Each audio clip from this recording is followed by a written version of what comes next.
인생이 뜻대로 풀리지 않을 때 세상을 탓하는 것이 얼마나 쉬운지 아실 겁니다.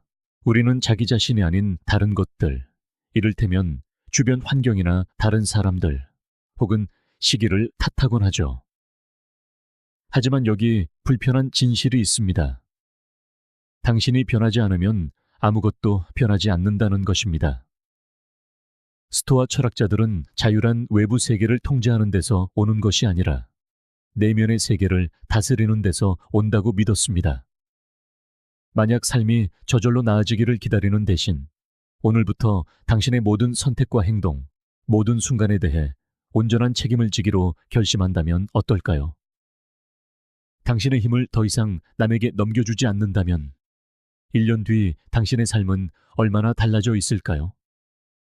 표류하는 삶에 지쳤다면 이제는 운전대를 잡을 때입니다. 이 채널뿐만 아니라 당신 자신의 규율과 명료함, 그리고 성장에 구독하십시오. 완전한 경지를 향한 모든 발걸음은 당신이 본래 되어야만 했던 존재가 되는 과정입니다. 그리고 그 여정은 바로 지금 시작됩니다. 사람들은 성공이 타고난 재능을 가진 자들의 것이라고 믿고 싶어 합니다. 어떤 사람들은 우리 같은 평범한 이들이 결코 닿을 수 없는 특별한 무언가를 갖고 태어났다고 생각하면 마음이 편해지죠. 마치 그들의 삶은 별들에 새겨져 있고 우리의 삶은 먼지 속을 헤매도록 남겨진 것처럼 말입니다. 하지만 자세히 들여다보면 그 믿음은 환상에 지나지 않습니다. 그것은 우리의 노력을 변명하기 위해 스스로에게 들려주는 이야기에 불과합니다. 스토아 철학자들은 재능보다 규율이 훨씬 더 강력하며 규율은 누구에게나 주어진 것이라고 말할 겁니다. 아무리 귀하고 값진 씨앗이라도 흙에 심고 물을 주지 않으면 결코 자라지 못합니다. 당신도 마찬가지입니다. 당신이 다른 사람에게서 감탄하며 바라보는 그 잠재력은 마법이 아닙니다. 그것은 아무도 보지 않는 침묵 속에서 매일매일 노력 위에 노력이 쌓인 결과물입니다. 이 환상이 위험한 이유는 너무나 쉽게 우리를 가두는 감옥이 되기 때문입니다. 재능이 운명이라고 스스로를 설득하는 순간 우리는 싸움이 시작되기도 전에 조용히 항복해버립니다. 누군가의 성공을 보며 저 사람은 그냥 운이 좋은 거야, 원래 재능이 뛰어난 거지 라고 말했던 순간들을 떠올려 보십시오. 그 생각은 안전하게 느껴지죠. 성공이 단지 타고난 능력에 관한 것이라면 당신은 스스로 하지 않은 노력에 대해 책임을 질 필요가 없으니까요. 왜 규율이라는 불편함을 피해왔는지 자문할 필요도 없습니다. 하지만 당신이 그 변명을 선택할 때마다 당신은 성장의 가능성을 항복의 안락함과 맞바꾸는 것입니다. 그리고 진실은 편안함이 위대함을 낳은 적은 단 한 번도 없다는 것입니다. 세네카는 말했습니다. 행운이란 준비가 기회를 만났을 때 일어나는 것이다. 그의 말인즉슨 운이 좋아 보이는 사람들은 대개 세상이 외면하는 동안 수년간 묵묵히 준비해온 사람들이라는 뜻입니다. 칼 융은 우리 각자가 스스로 생각하는 것보다 훨씬 더 많은 것을 내면에 품고 있다고 믿었습니다. 그는 이렇게 썼습니다. 자신의 마음을 들여다볼 수 있을 때에만 비로소 당신의 비전은 명확해질 것이다. 만약 당신이 행동하기 전에 스스로에게 능력이 있다는 증거를 기다리고 있다면 당신은 영원히 기다리게 될 것입니다. 명료함이 먼저 오는 것이 아니라 행동이 먼저입니다. 일단 시작하고 고된 과정과 규율에 맞서고 나면 당신의 비전은 더욱 날카로워집니다. 재능이라는 환상은 사라지고 당신이 닿을 수 없다고 생각했던 것이 실은 당신 안에서 가꿔지기를 기다리며 방치되었을 뿐이라는 사실을 깨닫게 될 것입니다. 당신이 존경하는 모든 사람도 불확실하고 결점 많고 평범한 상태에서 시작했습니다. 차이점은 그들이 멈추기를 거부했다는 것뿐입니다. 완공까지 여러 세대가 걸리는 대성당을 지었던 장인들을 생각해 보십시오. 대부분은 완성된 걸작을 보지 못했습니다. 그들은 그저 인정을 받기보다 짓는 행위 자체가 더 가치 있다는 것을 믿으며 돌 하나하나를 쌓아 올렸습니다. 그것이 바로 규율이 실제로 작동하는 방식입니다. 당신은 첫날에 얼마나 재능이 있는가로 자신의 가치를 측정하지 않습니다. 아무도 박수치지 않을 때, 결과가 더디게 나타날 때조차 얼마나 여러 번 그 일로 되돌아갔는가로 자신의 가치를 측정하는 것입니다. 에픽테토스는 자기 자신을 다스리지 못하는 자는 누구도 자유로울 수 없다고 가르쳤습니다. 자유는 당신이 결코 보지 못할지도 모르는 재능을 기다리는 데 있는 것이 아니라 매일 내리는 선택, 특히 가장 사소한 선택들을 다스리는 데 있습니다. 그러니 스스로에게 물어보십시오. 나는 정말 재능이 부족한 걸까? 아니면 나에게 주어진 것을 키우기를 거부해 온 것일까? 당신이 타고난 재능이 없다는 생각으로 스스로를 깎아내릴 때마다 당신은 잠재력의 씨앗은 굶기면서 의심의 잡초에 물을 주고 있는 것입니다. 이 세상에 가꿀 만한 가치가 있는 무언가를 품지 않은 사람은 단 한 명도 없습니다. 차이는 누가 그것을 행동으로 키우기로 선택하느냐에 있을 뿐입니다. 당신의 기술을 연마하기 위해 일찍 일어나고 지루함과 실패를 견뎌내고 결과가 보이지 않을 때 포기하기를 거부한다면 재능처럼 보이는 것이 자라날 것입니다. 다른 사람들은 그것을 타고난 것이라 부를지 모르지만 당신은 진실을 알게 될 겁니다. 그것은 타고나는 것이 아니라 만들어지는 것이라는 사실을 말입니다.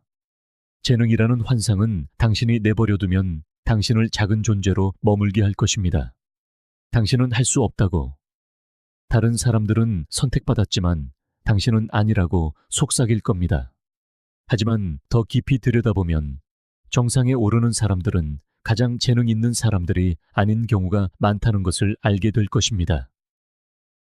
그들은 가장 규율이 잡혀 있고 가장 꾸준하며 매일 노력의 대가를 기꺼이 치르는 사람들입니다.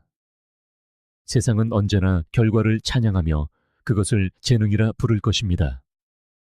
하지만 당신이 더 힘든 길을 선택한다면 그것이 규율을 통해 벼려지고 회복력을 통해 날카로워졌으며 멈추지 않겠다는 단순한 결정으로 유지되었다는 것을 알게 될 것입니다.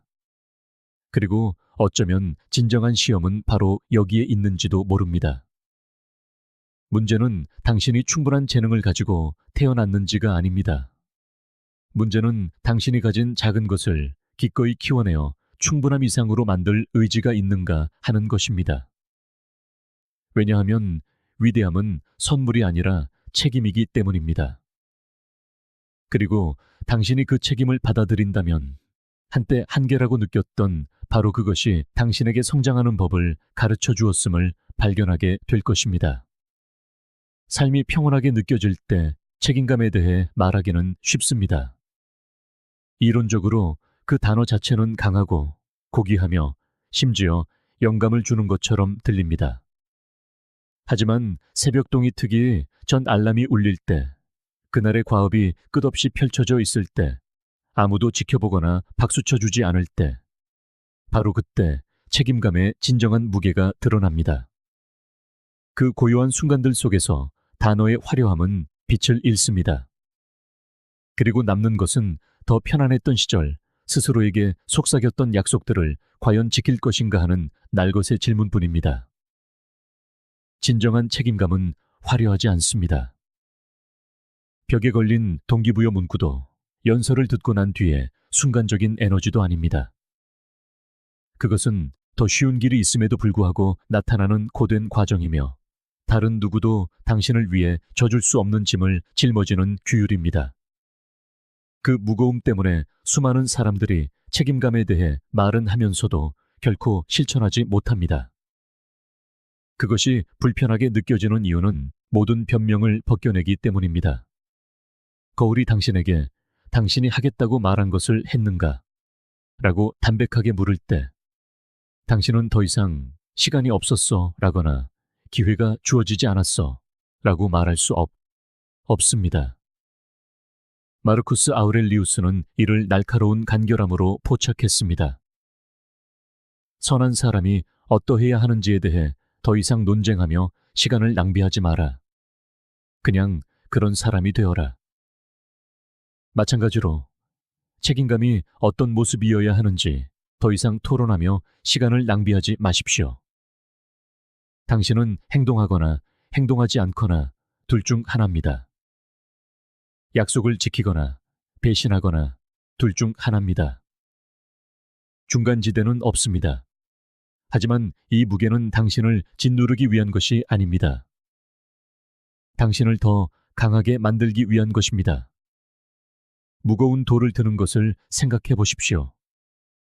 처음에는 그 압박이 견딜 수 없게 느껴집니다. 하지만 시간이 지나면서 그 돌을 드는 행위 자체가 다음 돌을 더 쉽게 들 수 있게 하는 근육을 만듭니다. 책임감도 같은 방식으로 작동합니다. 시작하기 싫었던 운동을 끝마치거나 약속했던 보고서를 보내는 등 약속을 이행하는 모든 작은 행동이 스스로에 대한 더 깊은 신뢰를 쌓아갑니다. 당신은 당신의 말에 무게가 있다는 것을 깨닫기 시작하고 그 깨달음은 조용히 삶을 바꿉니다. 일단 스스로를 의지할 수 있다는 것을 알게 되면 다른 사람의 허락을 기다리는 것을 멈추게 되기 때문입니다. 그럼에도 책임감이 그토록 무겁게 느껴지는 데에는 이유가 있습니다. 그것은 행동 이상의 것을 요구합니다. 그것은 정직함을 요구합니다. 책임진다는 것은 겉모습 뒤에 숨을 수 없다는 뜻입니다. 그것은 당신이 부족했던 부분을 위장 없이 인정하고 다시 시도하기로 선택하는 것을 의미합니다. 세네카는 대부분의 사람들이 다른 사람의 평가를 위해 살기 때문에 진정으로 자유롭지 못하다고 경고했습니다. 책임감은 당신을 그 덫에서 해방시킵니다. 그것은 당신이 박수갈채보다 진실성에 더 신경 쓰게 만듭니다. 당신은 그것이 옳기 때문에 행동합니까? 아니면 누군가 지켜보고 있기 때문에 행동합니까? 그 질문은 당신의 동기를 점검하게 만들기 때문에 깊이 파고듭니다. 그리고 바로 그 점검 속에서 진정한 성장이 시작됩니다. 칼 융은 이렇게 썼습니다. 밖을 보는 자는 꿈을 꾸고 안을 보는 자는 깨어난다. 책임감은 흔들림 없는 눈으로 내면을 들여다보는 행위입니다. 그것은 당신이 자신의 행동과 선택, 그리고 시간에 책임이 있다는 사실을 매일 깨닫는 것입니다. 이 깨달음은 고통스러울 수 있습니다.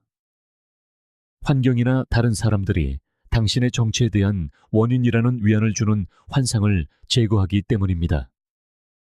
하지만 동시에 그것은 당신에게 힘을 되돌려줍니다. 만약 당신에게 책임이 있다면 당신에게는 변화시킬 힘 또한 있는 것입니다. 책임감의 무거움은 그 고독함과도 연결되어 있습니다. 당신이 책임감 있게 설 때 당신은 종종 홀로 섭니다. 다른 사람들은 아무도 요구하지 않는데 왜 스스로를 밀어붙이는지 이해하지 못할 수도 있습니다. 그들은 조용한 희생, 연습에 쏟는 시간, 불필요해 보이는 상황에서도 유지하는 규율의 의미를 보지 못할 수도 있습니다. 하지만 그 고독은 약점이 아닙니다. 그것은 인격이 형성되는 토양입니다. 소크라테스는 말했습니다. 성찰하지 않는 삶은 살 가치가 없다. 책임감은 행동으로 보여주는 성찰입니다. 그것은 당신의 선택이 당신이 원한다고 주장하는 삶과 일치하는지를 끊임없이 시험하는 과정입니다. 그리고 그 과정은 비록 외롭지만 흔들리지 않는 기반을 만들어냅니다. 시간이 흐르면 책임감은 무게에서 자유로 변모합니다. 처음에는 아무도 보지 않는 약속에 당신을 묶는 쇠사슬처럼 느껴집니다. 하지만 천천히 당신은 그 쇠사슬이 당신 자신의 규율로 만들어졌으며 당신 삶의 구조를 단단히 붙들고 있다는 것을 깨닫게 됩니다. 그것 없이는 모든 것이 무너집니다. 그것과 함께라면 당신은 폭풍이 아무리 강해도 굳건히 설 수 있습니다. 그러니 책임감이 무겁게 느껴질 때 그 무거움이야말로 핵심임을 스스로에게 상기시키십시오. 저항 없이는 강해질 수 없습니다. 시험받지 않고는 자신에 대한 신뢰를 쌓을 수 없습니다. 책임감은 동기부여가 당신을 앞으로 이끄는 쉬운 날들을 위해 존재하는 것이 아닙니다. 그것은 동기부여가 사라졌을 때, 피로가 몰려올 때, 당신의 성공 여부를 아무도 알아채지 못할 그 날들을 위해 존재합니다. 바로 그 순간들이 당신을 정의합니다. 다른 사람들이 지켜보고 있기 때문이 아니라 당신 자신이 지켜보고 있기 때문입니다. 진실은 책임감이 선물이라는 것을 이해하기 전까지는 언제나 짐처럼 느껴질 것이라는 점입니다. 그것은 당신의 삶이 당신의 것이라는 조용한 증거입니다. 그리고 비록 때때로 무겁게 짓누르지만 바로 그 무게가 당신을 부서지지 않는 존재로 빚어냅니다. 남은 질문은 간단하지만 날카롭습니다. 아무도 보지 않을 때, 박수 소리가 잦아들었을 때, 오직 당신과 당신 앞에 선택만이 남았을 때, 당신은 여전히 행동할 것입니까? 당신이 깊이 존경하는 사람, 당신이 존중하는 삶을 살아 그 의견에 무게가 실리는 멘토나 스승과 마주 앉아 있다고 상상해 보십시오. 이제 그 사람 앞에 당신의 일주일 전체를 시간 단위로 선택 하나하나를 펼쳐놓는다고 상상해 보십시오. 어떤 필터도, 변명도, 설명도 없이 오직 당신이 시간을 어떻게 보냈는지에 대한 날것의 진실만을 말입니다. 당신의 행동이 당신의 야망과 일치한다는 자신감 속에 고개를 떳떳이 들 수 있겠습니까? 아니면 당신의 삶이 얼마나 많이 주의 산만함과 미루기, 그리고 진정으로 중요하지 않은 것들에 허비되었는지를 조용히 깨달으며 수치심에 움츠러들겠습니까? 이것이 바로 거울 테스트입니다. 이것은 다른 사람의 판단에 관한 것이 아니라 당신이 움츠러들지 않고 스스로를 바라볼 수 있는지에 관한 것입니다. 시간은 삶이라는 화폐이지만 우리는 이 자원을 가장 부주의하게 사용합니다. 세네카는 이렇게 썼습니다. 우리에게 주어진 시간이 짧은 것이 아니라 우리가 그 시간의 대부분을 낭비하는 것이다. 거울 테스트는 당신이 그 자원을 충실하게 관리했는지 아니면 부주의한 낭비자였는지를 묻게 만듭니다. 당신이 낭비하는 모든 시간은 단순히 잃어버린 시간이 아니라 잃어버린 삶입니다. 그리고 한번 흘러가면 다시는 돌아오지 않습니다. 대부분의 사람들은 책임감을 과제나 목표에 자신을 묶는 것으로 생각하지만 실제로는 훨씬 더 깊은 곳에서 시작됩니다. 그것은 당신의 시간이 곧 당신의 삶이며 당신이 시간을 어떻게 보내는지가 당신이 진정으로 가치 있게 여기는 것을 드러낸다는 인식에서 시작됩니다. 거울 테스트의 불편한 점은 당신이 말 뒤에 숨는 것을 허용하지 않는다는 것입니다. 그것은 당신의 의도나 스스로에게 한 약속에는 관심이 없습니다. 오직 당신이 실제로 한 일만을 비춥니다. 만약 당신이 더 건강해지고 싶다고 말했지만 몸을 움직이는 대신 끝없이 스크롤하며 저녁을 보냈다면 거울은 거짓말하지 않을 것입니다. 만약 당신이 사업을 시작하고 싶다고 말했지만 당신의 시간을 오락에 쏟아부었다면 그 진실은 명백해질 것입니다. 칼 융근, 당신은 당신이 하겠다고 말하는 존재가 아니라 당신이 하는 행동 그 자체이다 라고 말했습니다. 그 말은 모든 환상을 꿰뚫습니다. 거울 테스트는 당신의 행동이 당신의 비전과 일치하거나 혹은 당신이 주장하는 모습과 실제 모습 사이의 간극을 드러내는 장소입니다. 이것이 바로 이 테스트가 그토록 무겁게 느껴지는 이유입니다. 우리는 자신에게 우리의 선택을 정당화하는 데 전문가이며 편안함을 느끼기 위해 진실을 왜곡합니다. 우리는 휴식이 사실은 회피일 때 그것이 마땅한 보상이라고 스스로에게 말하고 내일은 어제의 반복일 뿐일 때 내일은 다를 것이라고 말합니다. 하지만 거울은 변명을 받아들이지 않습니다. 오직 있는 그대로를 비출 뿐입니다. 그리고 그 모습은 자부심의 원천이 될 수도 불편함의 원천이 될 수도 있습니다. 둘 다 가치가 있습니다. 하나는 당신이 계속 나아가도록 격려하고 다른 하나는 당신이 변하도록 강요하기 때문입니다. 잠시 동안 당신이 존경하는 사람에게 당신의 하루 모든 결정을 설명해야 한다고 상상해 보십시오. 저는 의미 없는 잡념에 빠져 3시간을 보냈습니다라거나 일이 힘들어지자 포기했습니다라고 편안하게 말할 수 있겠습니까? 그 대화를 상상하는 것은 불편하지만 바로 그 불편함이 핵심입니다. 에픽테토스는 가르쳤습니다. 먼저 자신이 어떤 사람이 되고 싶은지 스스로에게 말하고 그런 다음 해야 할 일을 하라. 거울 테스트는 당신의 삶을 그 기준에 비추어 보는 것에 지나지 않습니다. 당신은 당신이 되고 싶다고 주장하는 사람이 되기 위해 해야 할 일을 하고 있습니까? 하지만 거울은 당신을 비난하기 위해 있는 것이 아닙니다. 당신을 일깨우기 위해 있습니다. 만약 낭비된 시간이 보인다면 그것은 당신이 망가졌다는 의미가 아닙니다. 그것은 당신에게 개선할 부분을 보여주고 있다는 의미입니다. 매일이 당신의 에너지를 다시 방향 잡을 수 있는 새로운 기회라는 것을 상기시켜주는 것입니다. 마르쿠스 아우렐리우스는 자신의 시간이 짧고 매일이 마지막 날이 될 수 있다는 것을 끊임없이 상기했습니다. 그에게 이것은 절망의 이유가 아니라 긴급함의 이유였습니다. 잠에서 깨어나 자신이 시간을 부주의하게 사용해왔다는 것을 깨닫는 것은 끝이 아닙니다. 그것은 변화의 시작입니다. 이 실천은 용기를 필요로 합니다. 자신을 명확하게 보는 것은 쉽지 않습니다. 대부분의 사람들은 침묵과 성찰이 불편한 진실을 가져오기 때문에 끝없이 자신을 산만하게 함으로써 그것을 피합니다. 하지만 바로 그 침묵 속에서 당신은 방향을 찾습니다. 당신이 이 테스트를 진지하게 받아들이기 시작하면 그것이 얼마나 강력한지 깨닫게 됩니다. 당신이 한때 낭비했던 시간들이 다르게 느껴지기 시작합니다. 나중에 성찰 속에서 그 시간들을 마주해야 한다는 것을 알기 때문입니다. 그리고 천천히 당신은 더 의도적으로 변합니다. 내가 이 순간을 정당화해야 한다면 자랑스러울까 아니면 부끄러울까 라고 묻기 시작합니다. 그 단순한 변화가 당신이 사는 방식을 바꿀 수 있습니다. 다른 사람들이 지켜보고 있기 때문이 아니라 당신 자신이 지켜보고 있기 때문입니다. 거울은 항상 그곳에 침묵하지만 가차없이 서 있습니다.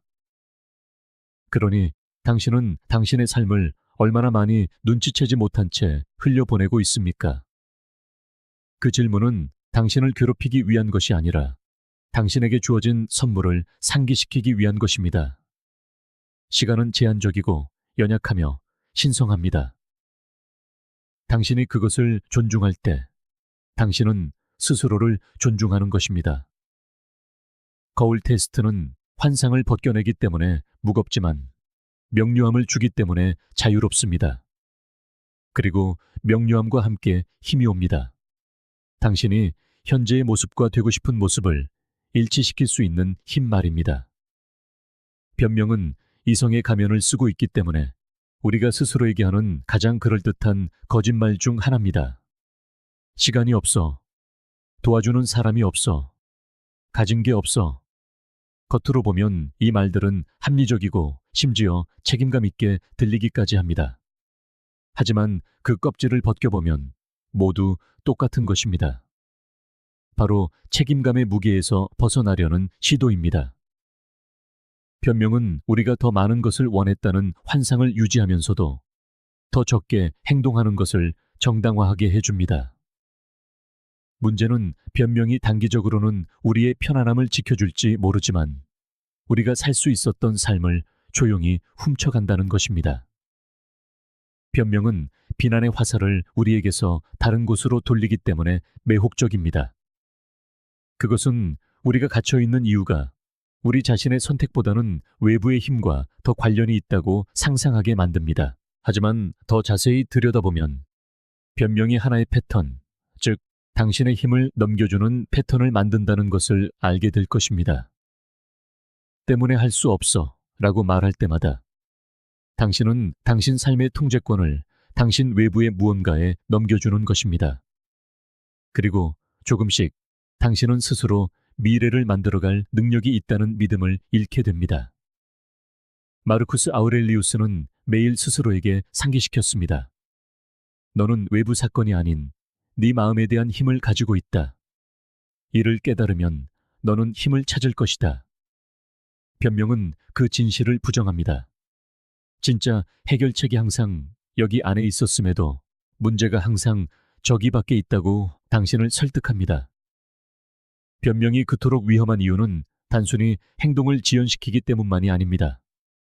그것이 당신 정체성의 일부가 되기 때문입니다. 변명을 반복할수록 당신은 그것을 더 믿기 시작합니다. 당신은 스스로가 너무 바쁘고 너무 지지받지 못하며 너무 준비가 덜 되었다고 확신하게 되고 결국에는 그것들이 사실인지조차 의심하지 않게 됩니다. 당신은 마치 그것들이 당신의 삶에 새겨진 법칙인 양 그것에 따라 살아갑니다. 이것이 바로 변명이라는 교묘한 감옥입니다. 당신이 창살을 만들고 문을 잠근 다음 갇혀 있다고 불평하는 것입니다. 진실은 모든 사람에게 행동하지 않을 이유가 있다는 것입니다. 모든 사람에게는 장애물과 책임, 그리고 약점의 순간이 있습니다. 성장하는 사람과 정체된 사람을 가르는 것은 장애물의 부재가 아니라 변명이 자신을 정의하도록 내버려 두기를 거부하는 것입니다. 변명은 또한 비교 속에서 번성합니다. 우리는 다른 사람들을 보며 말합니다. 그들은 더 좋은 기회가 있었어. 더 많은 지원을 받았지. 더 많은 재능을 가지고 시작했어. 어쩌면 그중 일부는 사실일지도 모릅니다. 하지만 스토아 철학자들은 삶이란 당신이 무엇을 가지고 시작하는지에 관한 것이 아니라 당신이 가진 것으로 무엇을 하느냐에 관한 것이라고 상기시켜 줄 것입니다. 소크라테스는 가르쳤습니다. 자신이 가진 것에 만족하지 못하는 자는 자신이 갖고 싶은 것을 가져도 만족하지 못할 것이다. 다시 말해, 당신이 행동하기 전에 조건이 완벽해지기를 기다린다면 당신은 결코 시작하지 못할 것입니다. 변명은 완벽한 타이밍이라는 환상을 먹고 자라지만 완벽한 순간이란 존재하지 않습니다. 오직 지금, 그리고 행동할 것인가, 회피할 것인가 하는 선택만이 있을 뿐입니다. 당신이 변명 때문에 잃어버린 시간들을 생각해 보십시오. 타이밍이 맞지 않는다고 스스로에게 말했기 때문에 얼마나 많은 꿈을 미루었습니까? 준비가 되지 않았다고 스스로를 설득했기 때문에 얼마나 많은 기회가 스쳐 지나갔습니까? 모든 변명은 그 순간에는 해롭지 않게 느껴지지만 시간이 지나면서 쌓여 후회가 됩니다. 그리고 후회란 너무 오랫동안 무시되었던 책임감의 목소리에 지나지 않습니다. 당신 삶의 거울은 당신이 하고 싶었던 것을 비추지 않습니다. 그것은 당신이 한 일을 비춥니다. 그 거울 속에는 변명이 보이지 않고 오직 행동의 부재만이 보일 뿐입니다. 도전 과제는 변명이 진짜 무엇인지, 즉 당신의 시간과 에너지, 그리고 잠재력을 훔쳐가는 도둑이라는 것을 직시하는 것입니다. 일단 그들의 정체를 파악하면 그들은 힘을 잃기 시작합니다. 논리처럼 들리는 대신 회피처럼 들리기 시작합니다. 그리고 그 순간 당신은 중요한 무언가, 즉 다르게 선택할 수 있는 능력을 되찾습니다. 그것은 결코 쉽지 않을 것입니다. 변명은 행동의 길이 불편하다는 것을 알기 때문에 항상 속삭일 것입니다. 하지만 불편함은 당신의 적이 아니라 당신의 스승입니다.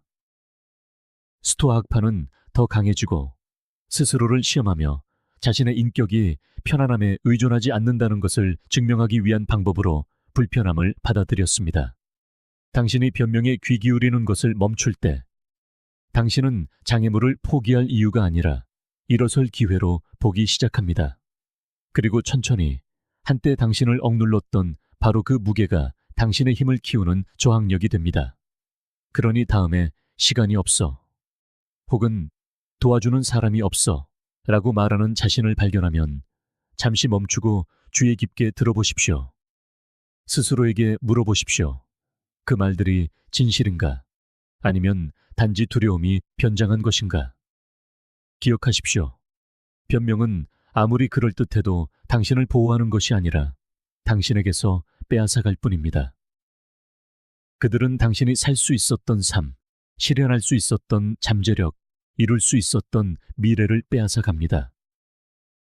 그리고 당신이 그들의 말을 더 이상 믿지 않기로 결심하는 순간, 당신은 자신의 힘을 되찾게 됩니다. 사람들이 종종 잊어버리는 미묘하지만 결정적인 차이가 있습니다. 그 차이는 당신이 인생에서 앞으로 나아갈지 아니면 제자리에 머물지를 결정할 수 있습니다. 바로 수치심과 실망감의 차이입니다. 수치심은 당신이 망가졌다고, 당신의 핵심에 무언가 잘못되었다고, 당신은 결코 충분하지 않을 것이라고 속삭입니다. 반면에 실망감은 그저 이번에는 부족했다고 말해줄 뿐입니다. 수치심은 무겁고 우리를 마비시킵니다. 실망감은 불편하지만 성장을 위한 불꽃이 될 수 있습니다. 하지만 우리 대부분은 이 둘을 혼동하여 배워야 할 때 스스로를 벌하고 길을 수정해야 할 때 자기 연민에 빠져 허우적댑니다. 스토아 학파는 실수가 우리의 무가치함을 증명하는 것이 아니라 인격을 갈고 닦을 기회임을 상기시켜 줍니다. 마르쿠스 아우렐리우스는 이렇게 썼습니다. 외부의 어떤 것으로 인해 고통받는다면 그 고통은 그것 자체 때문이 아니라 그것에 대한 당신의 판단 때문이다. 그리고 당신은 언제든 그 판단을 철회할 힘이 있다. 수치심은 실수를 가져와 당신의 무능함에 대한 증거로 해석합니다. 실망감은 같은 실수를 교훈으로 해석합니다. 사건 자체는 변하지 않습니다. 당신이 무너질지 더 강해질지를 결정하는 것은 바로 그것에 대한 당신의 판단입니다. 아기가 걷는 법을 배우는 것을 생각해 보십시오. 넘어지고 비틀거리고 웁니다. 하지만 누구도 넘어진다고 아기를 부끄럽게 만들지 않습니다.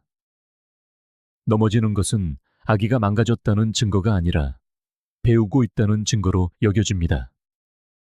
그리고 수치심에 짓눌리지 않기 때문에 아기는 다시 일어섭니다. 시간이 지나면 걷고 뛰고 세상을 탐험합니다.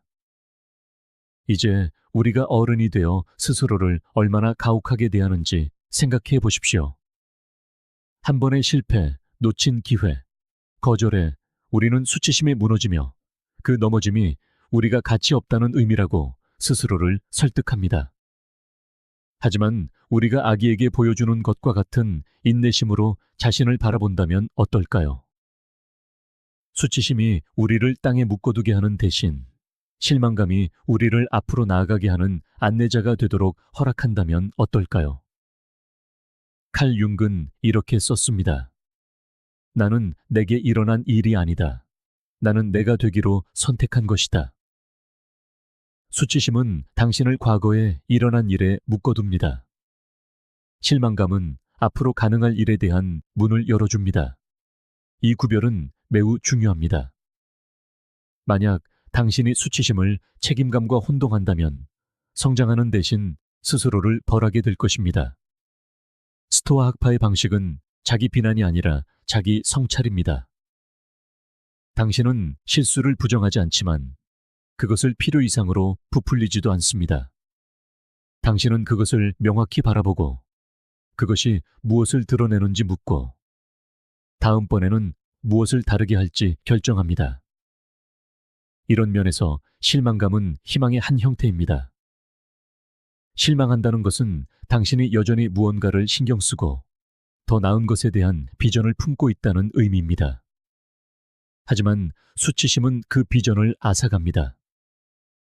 그것은 당신이 무엇을 하든 결과는 같을 것이라고 설득하고 그래서 당신은 시도하기를 멈춥니다.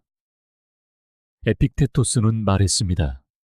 당신에게 일어나는 일이 중요한 것이 아니라 당신이 그것에 어떻게 반응하는지가 중요하다. 수치심은 당신의 반응을 절망에 가두어 버립니다. 용기와 함께 만난 실망감은 당신의 반응을 더 날카롭게 하고 다음번에는 더 현명하게 행동하도록 준비시킵니다. 물론 실망감은 여전히 고통스러울 수 있습니다. 자신의 기대에 미치지 못하는 것은 깊은 아픔을 남깁니다. 하지만 스토아 학파는 이 아픔을 유용한 것으로 받아들였습니다. 고통은 정보입니다. 그것은 당신이 어디에 집중해야 할지, 무엇을 개선해야 할지, 무엇이 변해야 할지를 보여줍니다. 수치심은 당신을 무감각하게 만들어 어차피 실패할 운명이니 시도조차 하지 말라고 말합니다. 실망감은 당신을 깨어있게 하여 당신이 더 많은 것을 할 수 있다는 사실을 상기시킵니다. 그것은 당신이 더 나은 자신을 추구하도록 끊임없이 자극합니다. 이것이 바로 높은 성취를 이룬 사람들이 종종 조용한 실망감을 안고 살아가는 이유입니다. 그들은 스스로에게 높은 기준을 적용하고 항상 더 잘할 수 있는 부분을 봅니다. 하지만 그들은 그 인식이 수치심이 되도록 내버려 두는 대신 그것을 연료로 사용합니다. 패배 후 운동선수가 더 열심히 훈련하게 하고 부족한 공연 후 예술가가 자신의 기술을 연마하도록 영감을 주며 틀렸다는 것이 증명된 후 사상가가 계속해서 질문하게 만드는 것이 바로 이것입니다. 이런 방식으로 실망감은 회복력을 위한 도구가 됩니다. 세네카는 조언했습니다. 보석은 마찰 없이는 닦일 수 없고 사람은 시련 없이는 완성될 수 없다. 그 마찰이 바로 실망감입니다. 그것은 당신이 현재 있는 곳과 있고 싶은 곳 사이의 간극에 직면할 때 느끼는 저항입니다. 수치심은 그 간극을 건널 수 없다고 말합니다. 실망감은 그 간극이 존재하는 이유가 있으며 당신이 그것을 메우는 법을 배울 수 있도록 존재한다고 말합니다. 마찰 없이, 부족함 없이, 불만족의 아픔 없이는 어떠한 정죄도 없습니다. 오직 정체만 있을 뿐입니다. 그러니 다음번에 넘어졌을 때 잠시 멈추고 자문해 보십시오. 나는 수치심에 빠져 허우적대고 있는가? 아니면 실망감을 마주하고 앉아 있는가? 만약 당신이 스스로에게 망가졌고 가치 없으며 무능하다는 이야기를 하고 있다면 그것은 수치심이며 당신을 계속 덫에 가둘 것입니다. 하지만 그 아픔을 느끼면서도 그것을 중심으로 정체성을 만들지 않는다면 당신은 스스로에게 앞으로 나아갈 허락을 주는 것입니다. 실망감은 이것이 끝이 아니라고 말합니다. 이것은 피드백이다. 조정하고 다시 시도하라. 그 차이가 모든 것을 결정합니다. 수치심은 당신을 짓누르는 무게입니다. 실망감은 당신이 짊어질 때 당신을 더 강하게 만드는 무게입니다. 그리고 그 둘 사이의 선택은 사건 자체가 아니라 당신이 그것을 어떻게 보기로 결정하는지에 달려 있습니다. 이것을 기억하십시오. 부족했다는 것이 당신이 망가졌다는 의미는 아닙니다. 그것은 당신이 인간이라는 의미입니다. 그리고 만약 당신이 명확하게 보기를 선택한다면 모든 실망감은 당신이 살아야 할 삶으로 더 가까이 이끄는 디딤돌이 될 수 있습니다.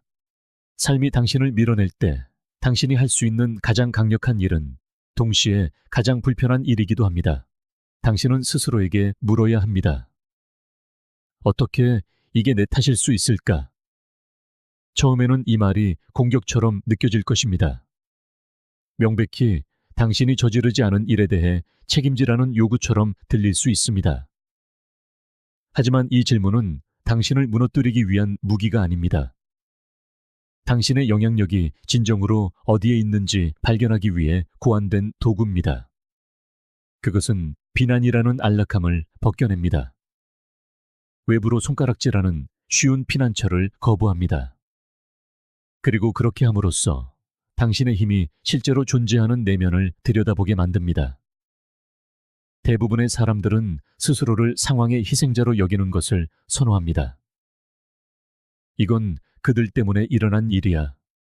또는 시스템이 불공평해 라고 말하는 것이 우리가 그 결과에 어떤 역할을 했는지 묻는 것보다 쉽습니다. 하지만 당신이 주의를 외부에서 내부로 돌리는 순간, 당신은 본질적인 무언가를 되찾게 됩니다. 바로 변화할 수 있는 능력입니다.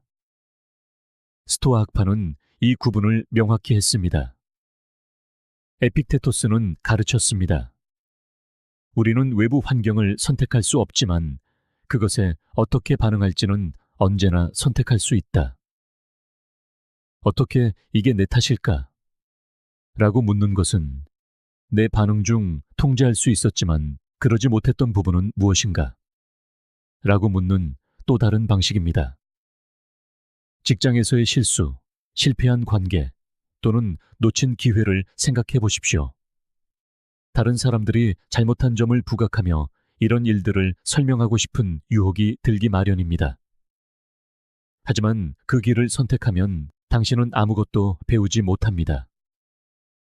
힘이 다른 사람의 손에 있기 때문입니다. 대신 당신이 무엇을 다르게 할 수 있었는지 묻는다면 가능성이 보이기 시작합니다. 어쩌면 당신이 할 수 있었던 만큼 철저하게 준비하지 않았을 수도 있습니다. 어쩌면 너무 늦을 때까지 힘든 대화를 피했을 수도 있습니다. 어쩌면 불편함을 마주하고 싶지 않아 경고 신호를 무시했을 수도 있습니다.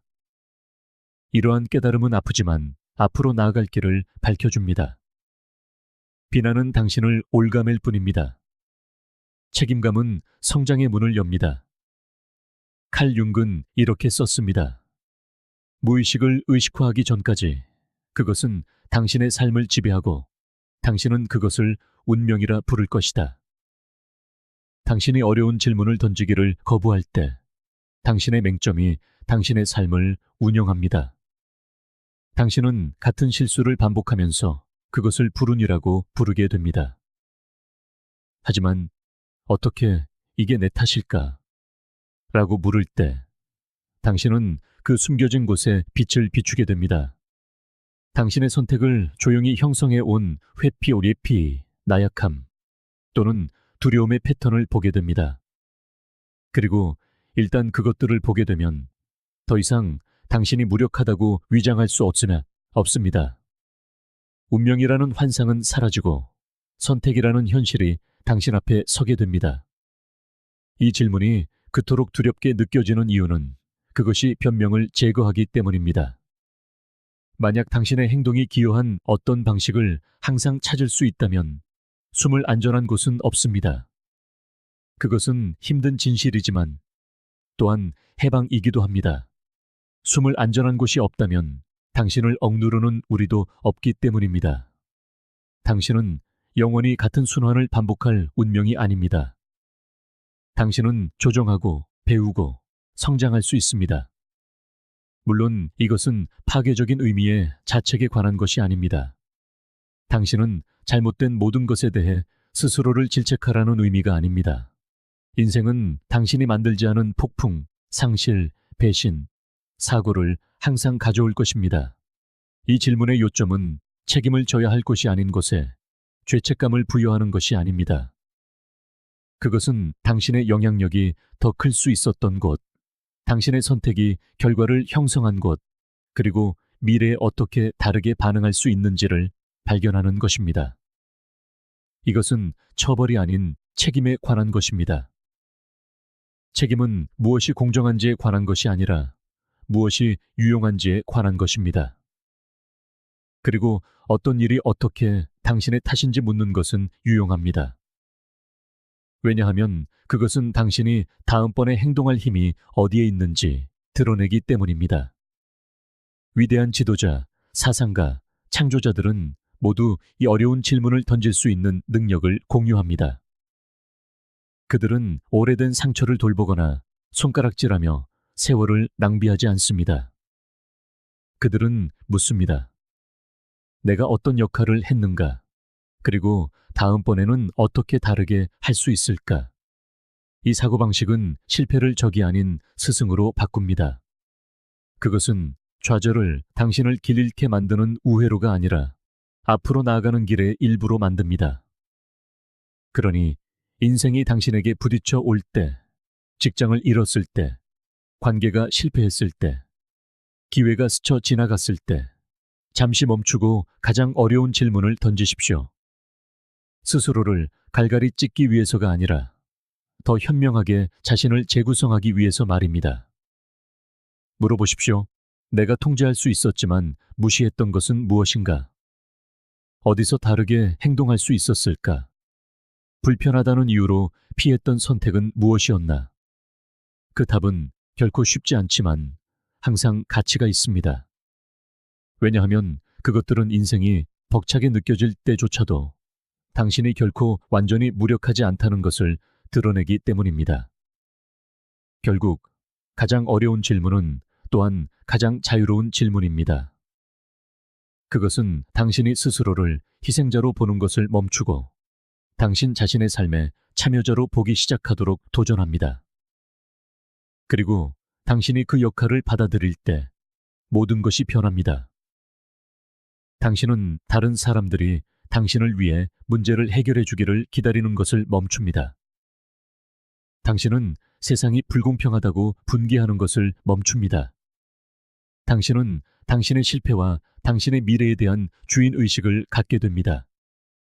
그리고 천천히 한때 당신을 두렵게 했던 바로 그 질문이 당신을 강하게 만드는 질문이 됩니다. 어떻게 이게 내 탓일 수 있을까?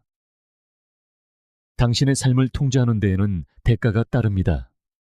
그리고 그 대가는 대부분의 사람들이 기꺼이 지불하려는 것보다 더 무겁습니다. 책임감은 일종의 감정적인 세금을 요구합니다.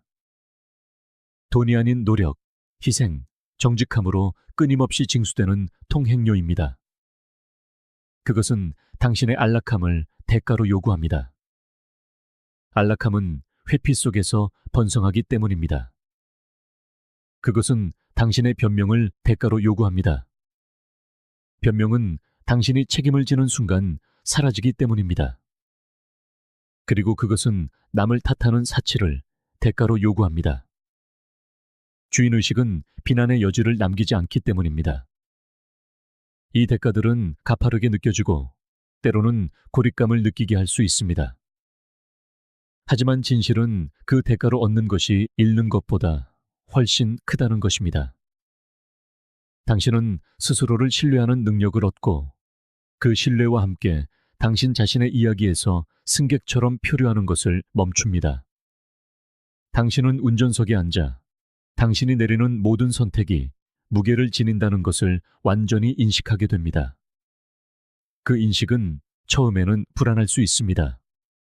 당신이 주인의식을 받아들일 때 더 이상 당신 삶의 상황이 무작위적이거나 오로지 다른 사람들에 의해 좌우된다고 위장할 수 없습니다. 모든 결정이 의미를 갖게 됩니다. 모든 행동이 당신이 되어가는 사람을 위한 투표가 됩니다. 마르쿠스 아우렐리우스는 매일 스스로에게 상기시켰습니다. 우리를 괴롭히는 것은 외부의 것들이 아니라 그것들에 대한 우리의 판단이다.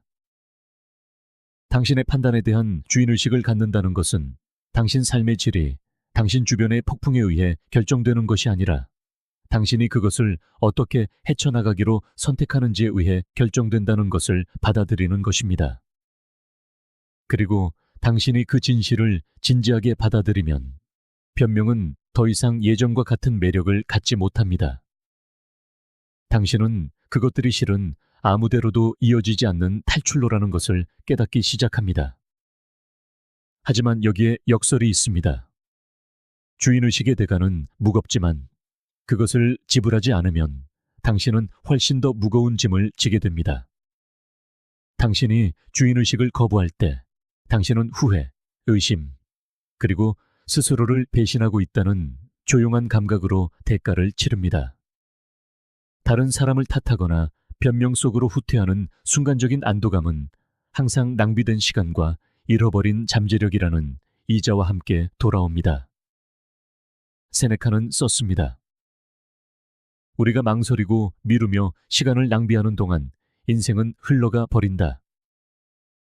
주인의식은 비용이 많이 들지만 망설임은 파멸적입니다. 선택은 당신이 대가를 치를 것인지 아닌지가 아니라 지금 훈련이라는 화폐로 지불할 것인지 아니면 나중에 후회로 지불할 것인지입니다. 칼 융은 말했습니다. 일생의 특권은 진정한 자기 자신이 되는 것이다. 주인의식은 그 특권에 대한 대가입니다. 당신이 되어야 할 사람이 되기 위해서는 먼저 다른 누구도 당신의 길을 대신 걸어줄 수 없다는 것을 받아들여야 합니다. 누구도 당신의 짐을 짊어질 수 없습니다. 누구도 당신의 결정을 내릴 수 없습니다. 누구도 당신의 습관을 선택할 수 없습니다. 그 깨달음은 벅차게 느껴질 수 있지만 또한 명확성을 가져다 줍니다. 왜냐하면 당신이 모든 것, 즉 당신의 실패, 결점, 승리를 당신의 것으로 주장하는 순간 당신이 원하는 삶이 다른 누군가가 가져다 주기를 기다리고 있는 것이 아니라는 것을 깨닫기 때문입니다. 그것은 당신이 의도적인 행동을 통해 쟁취하기를 기다리고 있습니다. 주인의식의 감정적 세금은 종종 외로움의 형태로 나타납니다. 당신이 스스로에게 더 높은 기준을 적용하기 시작하면 주변의 모든 사람이 기꺼이 그렇게 하지는 않는다는 것을 알아차릴 수 있습니다. 어떤 사람들은 당신의 규율을 조롱할 수 있습니다. 다른 사람들은 비난과 변명이라는 오래된 게임을 거부하는 당신을 원망할 수 있습니다. 하지만 주인의식은 당신이 인정보다 성장을 우선시하도록 요구합니다. 소크라테스는 말했습니다. 너 자신을 찾으려면 스스로 생각하라. 주인의식은 군중과 떨어져 서 있게 되더라도 감히 스스로 생각하는 것을 의미합니다. 그 분리는 대가의 일부이지만 또한 당신의 힘의 원천이 됩니다. 대가의 또 다른 부분은 주인의식이 당신의 한계를 잔인할 정도로 인식하게 만든다는 것입니다. 당신이 더 이상 책임을 다른 사람에게 떠넘길 수 없을 때 당신은 자신이 부족했던 부분을 명확하게 보게 됩니다. 이것은 고통스러울 수 있지만 그럴 만한 가치가 있습니다. 또한 자유롭기도 합니다. 왜냐하면 당신이 자신의 약점을 인정할 때 비로소 그것들을 강화하기 시작할 수 있기 때문입니다. 아리스토텔레스는 썼습니다. 너 자신을 아는 것이 모든 지혜의 시작이다. 주인의식은 그 지식을 실천하는 것입니다. 그것은 환상을 벗겨내고 당신이 정직하게 자신을 마주하도록 강요합니다. 그리고 정직함은 상처를 줄 수 있지만 또한 치유합니다. 왜냐하면 그것은 당신이 일어설 수 있는 기반을 제공하기 때문입니다. 당신이 주인의식을 갖고 오래 살수록 그것이 완벽함보다는 일관성에 더 가깝다는 것을 깨닫게 됩니다. 당신은 한 번의 극적인 행동으로 당신의 삶을 통제하는 것이 아닙니다. 당신은 매일 내리는 작고 종종 보이지 않는 선택들 속에서 그것을 해냅니다. 일을 미루는 대신 끝내기로 선택하는 것, 실수를 덮는 대신 책임지기로 선택하는 것, 완벽한 기회를 기다리기보다 매일 조금씩 개선하기로 선택하는 것. 이 선택들은 쌓이고 시간이 지나면서 당신이 하는 일뿐만 아니라 당신이 자신을 누구라고 믿는지까지 변화시킵니다. 천천히 당신은 스스로 신뢰할 수 있는 사람, 자신의 약속을 깨지 않는 사람이 됩니다. 그리고 그 자기 신뢰는 안락함보다, 변명보다, 비난보다 더 가치가 있습니다. 주인의식의 대가는 결코 사라지지 않습니다. 매일 당신이 그것을 선택할 때마다 당신은 노력, 정직, 규율로 대가를 지불합니다. 하지만 그 대가로 당신은 누구도 빼앗을 수 없는 종류의 자유를 얻습니다. 당신은 당신의 방향에 대한 명확성, 당신의 행동에 대한 힘, 그리고 당신의 인격에 대한 자부심을 얻습니다. 당신은 여정에 대해 불평하는 승객이기를 멈추고 의도를 가지고 운전하는 운전자가 됩니다. 그리고 일단 그런 종류의 자유를 경험하면 당신이 지불한 대가가 짐이 아니라 투자였다는 것을 깨닫게 됩니다. 결국 진짜 질문은 주인의식에 비용이 드는지 아닌지가 아니라 당신이 당신의 잠재력을 위해 당신의 안락함을 기꺼이 교환할 의향이 있는지입니다. 감정적 세금은 실제하지만 보상도 마찬가지입니다. 당신의 삶을 소유한다는 것은 짐을 지는 것이 맞습니다. 하지만 그것은 또한 그 무게 아래 굳건히 서서 그것이 당신을 더 강하고 더 명확하며 더 살아있는 사람으로 빚어가고 있음을 아는 것입니다. 그리고 그것은 지불할 가치가 있는 대가입니다. 당신이 진정으로 자신에게 책임을 묻기 시작하면 미묘하지만 강력한 는 적한군의 에찬부슈오이조나가 당신 안에서 변하기 시작합니다. 처음에는 단지 당신 자신의 삶에 관한 것입니다. 말한 시간에 일어나고 약속을 지키고 계획대로 되지 않았을 때 주인의식을 갖는 것. 하지만 시간이 지나면서 이 규율은 당신이 자신을 보는 방식뿐만 아니라 다른 사람들을 보는 방식까지 변화시킵니다. 당신은 나약함을 용납하지 않게 됩니다. 누군가를 판단하거나 얕보려 해서가 아니라 일어서는데 어떤 대가가 따르는지 이해하기 때문입니다. 당신은 책임의 무게를 압니다. 변명을 넘어설 때에 고통을 압니다. 안락함에서 벗어나 성장으로 나아가기 위해 필요한 규율을 압니다. 그리고 일단 그 대가를 치르고 나면 더 이상 회피나 평범함을 같은 방식으로 볼 수 없게 됩니다. 그것은 판단이 아니라 인식입니다. 놀라운 점은 사람들이 당신이 한마디도 하지 않아도 이 변화를 알아차린다는 것입니다. 당신이 스스로에게 더 높은 기준을 적용할 때 다른 사람들이 그것을 느끼기 시작합니다. 그들은 당신의 행동에서, 당신의 일관성에서, 당신이 설교하는 바를 조용히 살아내는 방식에서 그것을 봅니다. 이것이 바로 주인의식이 전염성이 있는 이유입니다. 그것은 강연을 통해서가 아니라 모범을 통해 퍼져나갑니다. 스스로 기준이 되는 것이 그토록 중요한 이유입니다. 세상은 우리가 다른 사람에게 더 많은 것을 요구하기 때문에 변하는 것이 아닙니다. 우리 자신에게 더 많은 것을 요구할 때 변합니다. 당신이 자신의 기준을 높이면 주변 사람들이 그것을 반영하기 시작합니다. 친구는 당신이 산만함 대신 규율을 선택하는 것을 보고 자신의 변명을 다시 생각하기 시작합니다. 동료는 당신의 일관성이 조용히 기준을 높이기 때문에 더 열심히 일합니다. 심지어 가족 내에서도 당신의 모범은 말만으로는 결코 이룰 수 없는 분위기를 조성합니다. 진정한 의미의 리더십은 권위가 아니라 주인의식에서, 바로 여기에서 시작됩니다. 물론 기준이 되는 데에는 대가가 따릅니다.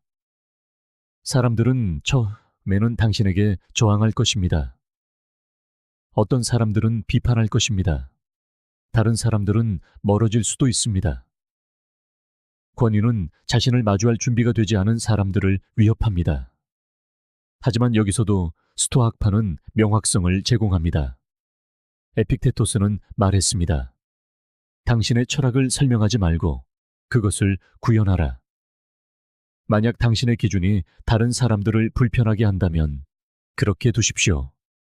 당신의 역할은 그들의 안락함을 위해 자신을 낮추는 것이 아니라 그들을 위로 부르는 방식으로 사는 것입니다.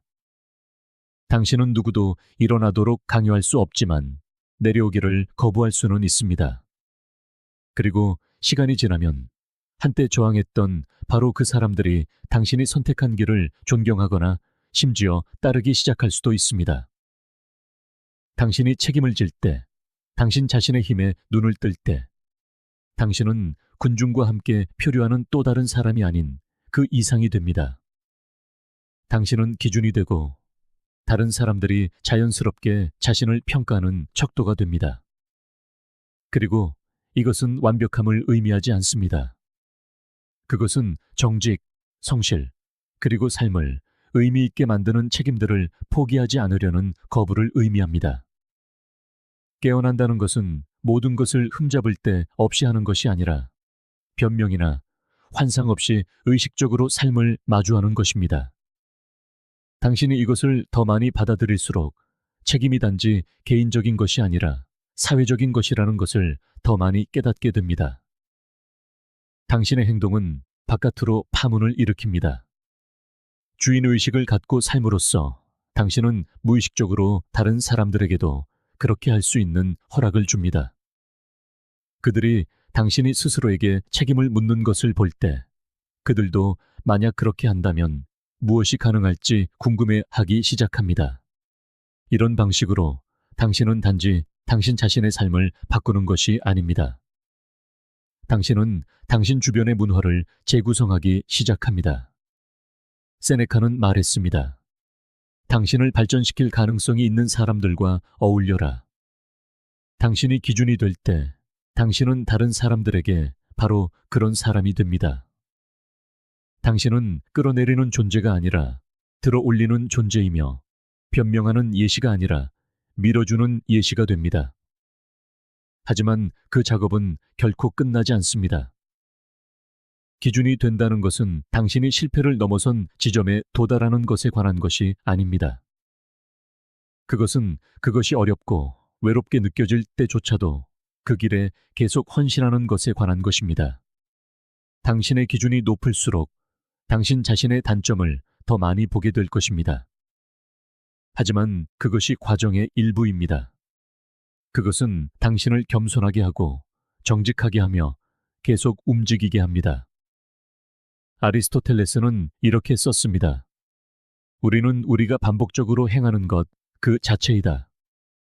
탁월함이란 단 한 번의 행동이 아닌 하나의 습관입니다. 스스로 기준이 된다는 것은 단 하나의 성취로 끝나지 않습니다. 그것은 크고 작은 일들 속에서 매일같이 탁월함을 실천하는 습관입니다. 결국 이것이야말로 주인의식의 핵심입니다. 주인의식은 당신의 내면에서 시작되지만 결코 그곳에만 머물지 않습니다. 당신의 일, 관계, 그리고 당신이 속한 공동체로 퍼져나가죠. 다른 사람들이 스스로를 어떻게 바라보는지, 심지어 그들 자신도 모르는 사이에 영향을 미치게 됩니다. 더 나은 세상을 원한다면 그 시작은 바로 당신입니다. 거창한 연설이나 요란한 구호가 아닌 더 높은 차원의 삶을 살아가려는 조용하지만 꾸준한 선택에서 비롯됩니다.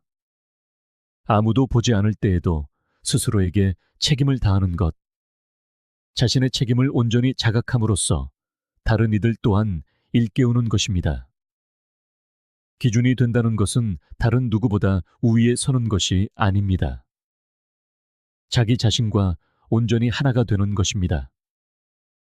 당신의 말이 아닌 행동으로 증명하고 당신의 존재만으로도 다른 이들이 자신의 더 높은 잠재력을 향해 나아가도록 이끄는 삶을 사는 것입니다. 주인의식은 한 사람에게서 시작되지만 일단 뿌리 내리면 결코 그 자리에 머물지 않습니다. 퍼져나가고 영감을 주며 마침내 모든 것을 변화시킵니다. 결국 모든 것은 이 한 가지로 귀결됩니다. 당신의 삶은 당신에게 일어나는 일들이 아니라 당신이 어떤 책임을 지기로 선택하는지에 따라 만들어집니다. 변명을 멈추고 온전히 자신의 몫을 감당하기 시작하는 순간 당신은 자신의 힘을 되찾게 됩니다. 그 선택은 결코 쉽지 않지만 자유와 명료함 그리고 강인함으로 향하는 유일한 길입니다. 그러니 오늘을 당신만의 기준을 세우고 일어서는 날로 만드십시오. 이 메시지가 당신의 마음에 와 닿았다면 멈추지 말고 계속 나아가십시오. 지금 화면에 보이는 추천 영상 중 하나를 시청하며 자기 완성의 여정을 계속 이어가세요. 스토익 저널과 함께 해주셔서 감사합니다.